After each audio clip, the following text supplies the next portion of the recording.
में समाया, इश्क बन के साया, थामे हाथ लाया तेरे दर पे हमको। होना फिर पराए, खुशी हर मुस्कुराए, किस्मत ना ले जाए तेरे घर पे हमको।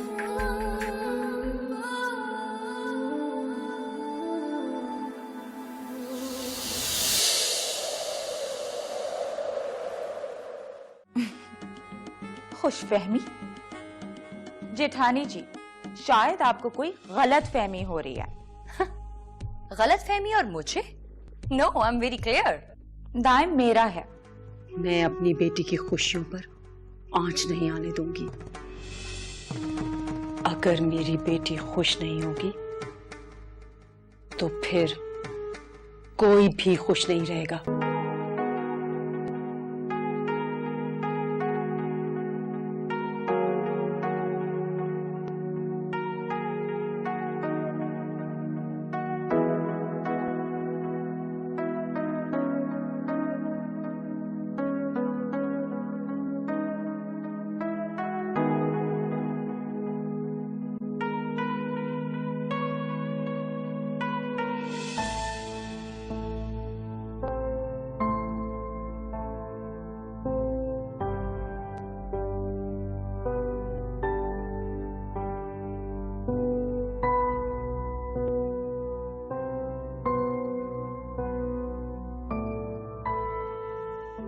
दाइम,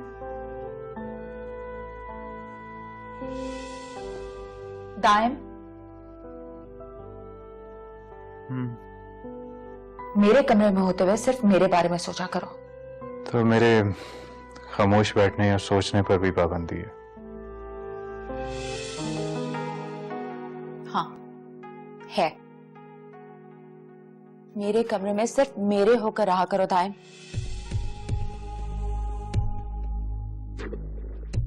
क्या हो गया तुम्हें? क्यों इस तरह की बातें सोचती हो? दाइम, मुझसे तुम्हारा किसी और के बारे में सोचना बर्दाश्त नहीं होता। तुम सिर्फ मेरे हो।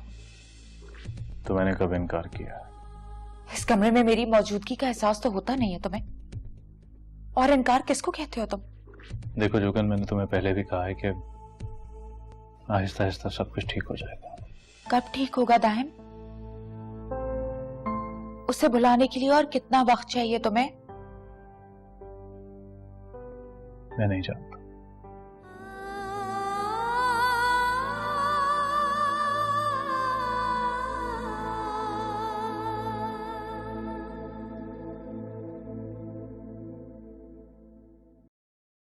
क्या रात को अलमास का फोन आया था? महताब को धमकी दी है उसने। नहीं नहीं नहीं, आप परेशान ना हो अजीम भाई, वो ऐसा कुछ नहीं करेगी। मैंने भी कुछ अच्छा तो नहीं किया उसके साथ। दौलत की खातिर उसे ठुकरा दिया। मैं तो खामोश हो गई ना। वक्त ने उसकी बेटी के साथ फिर ये गाने दोहरा दी। औलाद का दुख कहाँ बर्दाश्त होता है इंसान से। हाँ हाँ, ज्यादती तो हुई है उसके साथ। अगर भाभी मान जाती तो शायद सबके लिए बेहतर होता। महताब की हठधर्मी ने चिड़चिड़ा बना दिया है उसे। वो उसको हसीयत देने के लिए कुछ भी कर रही,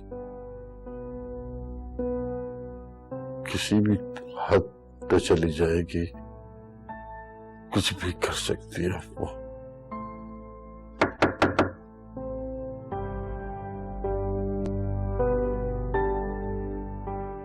आ जाए।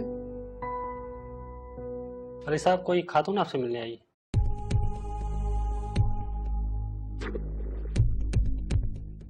मुझसे? कौन है?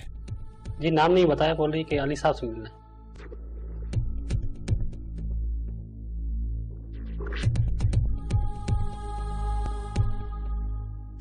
अच्छा तुम चलो, मैं आ रहा हूं। चल।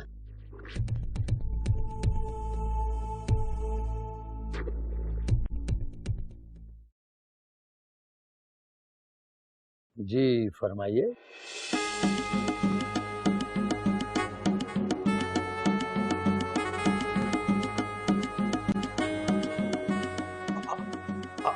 अल्मास।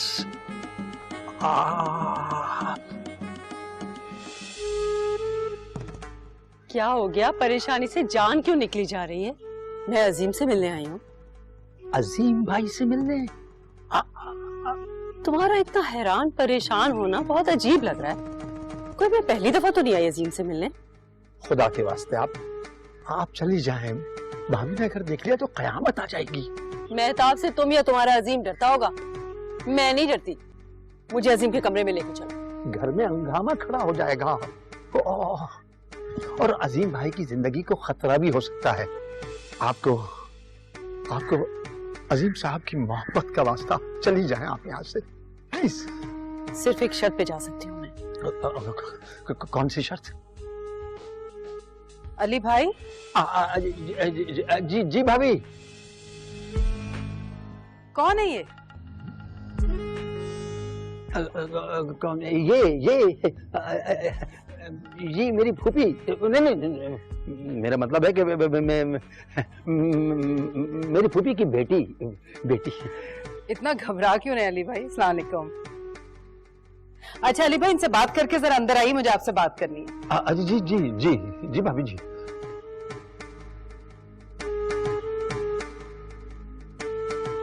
जान क्यों निकली जा रही है तुम्हारी?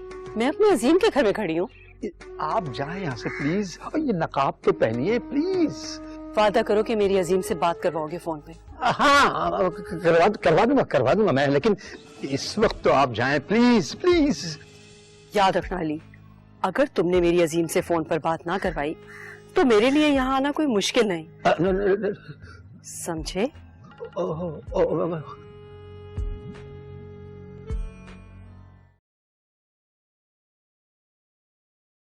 अस्सलाम वालेकुम भाई।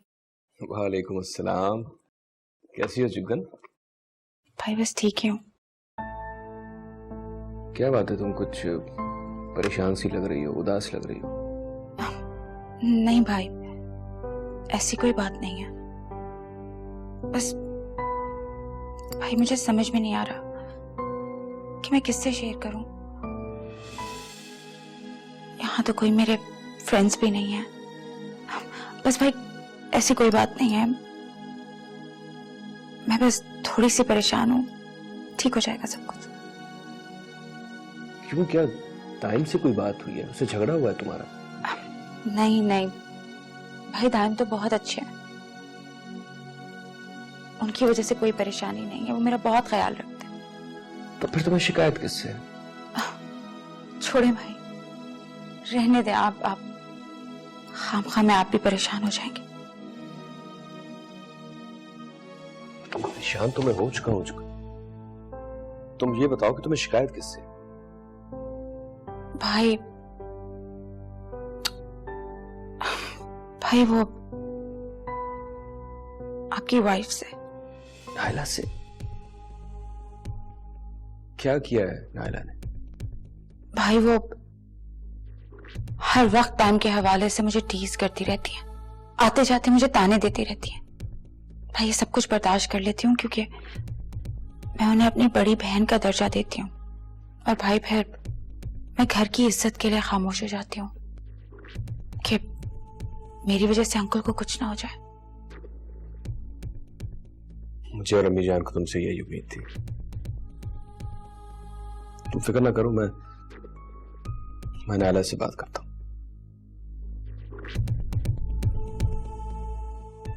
Thank you.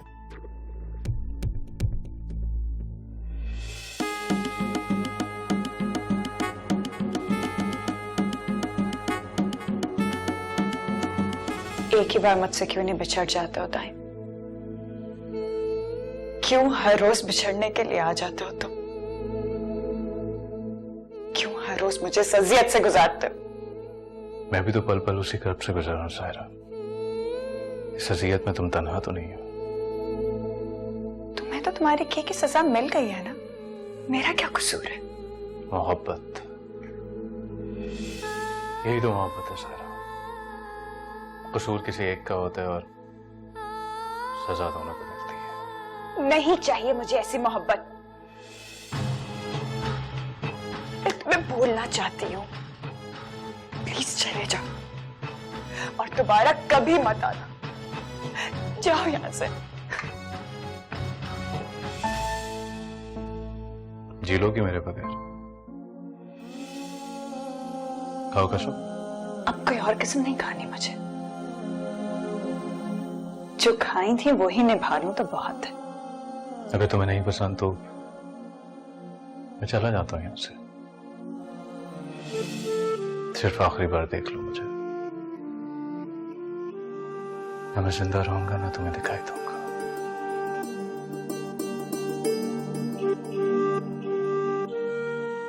दाइन, तुम ऐसा कुछ नहीं करोगे।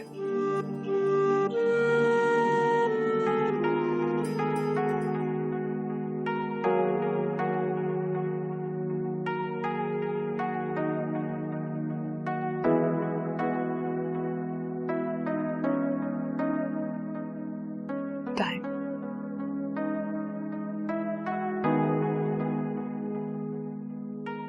तुम मेरे साथ एक दफा फिर बेवफाई नहीं कर सकते।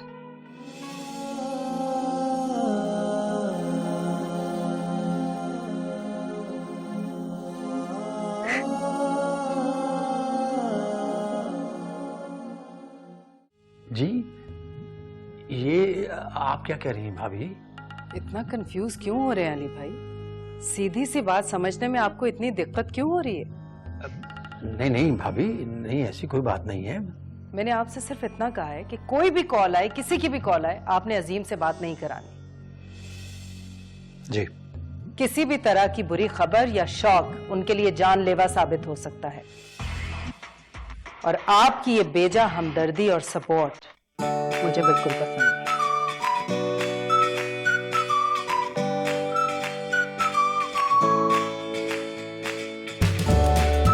अब क्या करूं मैं? भाभी को कहीं शक तो नहीं होता? अगर बात करवाऊं तो भाभी नाराज हो जाएंगी, और ना करवाऊं तो मास्क फिर आ जाएंगे।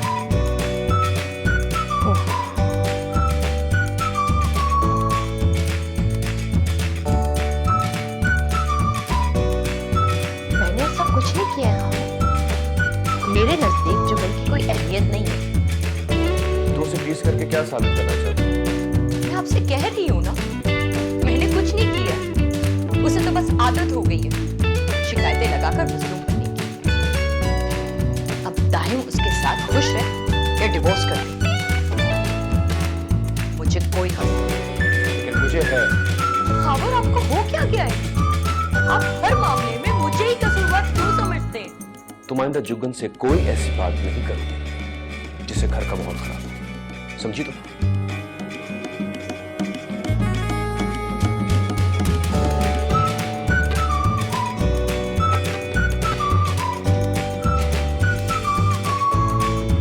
देवरानी जी, क्यों अपनी एनर्जी वेस्ट करती हैं आप? हाँ? आपने आंटी से मेरी शिकायतें की, कुछ मिला आपको? नहीं ना? मेरे हस्बैंड से भी कंप्लेन करके आपको कुछ हासिल नहीं होगा। सुधानी जी, एक बात बताऊं, आपने बिल्कुल गलत अंदाजा लगाया है। पता है क्यों? क्योंकि शिकायतें हमेशा कमजोर लोग लगाया करते हैं। अच्छा, तो आप अपने आप को क्या समझते हैं? मैं कमजोर नहीं हूं। देखिए देवरानी जी, आप मेरी शिकायतें लगाकर ना मुझे डिग्रेड नहीं कर सकती हैं। डिग्रेड? जेठानी जी, डिग्रेड तो उसे किया जाता है जिसकी रिस्पेक्ट हो। Just shut up. You shut up. देखो जुगन, मेरे से टकराने की कोशिश मत करना, क्योंकि मेरे से टकराने वाला कांच की तरह टूट जाता है। मगर एक बात याद रखिएगा जेठानी जी, कांच जब टूटता है ना तो तकलीफ कांच को नहीं होती, तोड़ने वाले को होती है।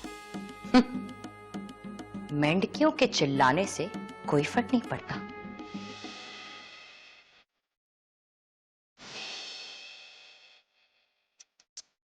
भूल है आपकी जेठानी जी। एक बात याद रखिएगा, मेंढकियां जब चिल्लाती हैं ना तो आंधियां और तूफान आते हैं, और आप जैसी रुकावटें वो तो तिनकों की तरह उड़ जाती हैं। और हाँ जेठानी जी, एक बात याद रखिएगा, जो चीज मेरी नहीं होती ना, मैं किसी और की भी नहीं होने देती। इसलिए आइंदा मुझसे टकराने की कोशिश मत करना।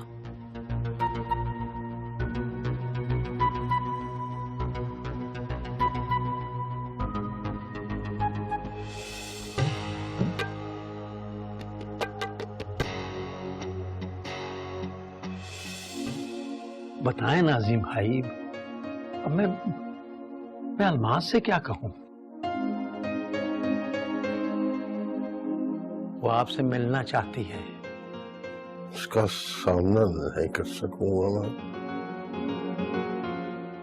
जिंदगी के हर मौके पर मुझसे उसके साथ ज्यादती ही हुई है।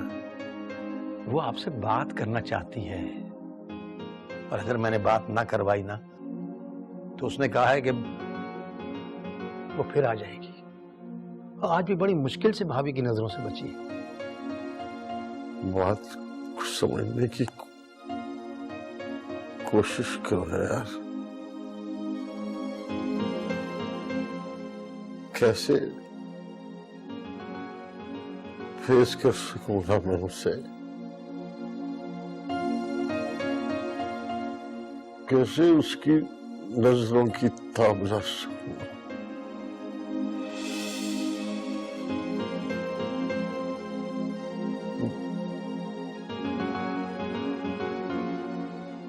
कैसे उसके चुपते हुए सवालों के जवाब दे सकूंगा मैं?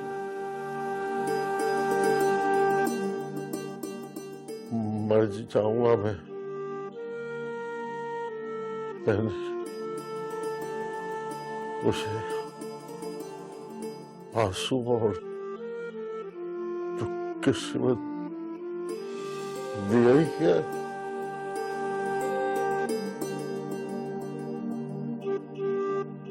मना करते उसे मर। अगर वो फिर यहाँ आ गई तो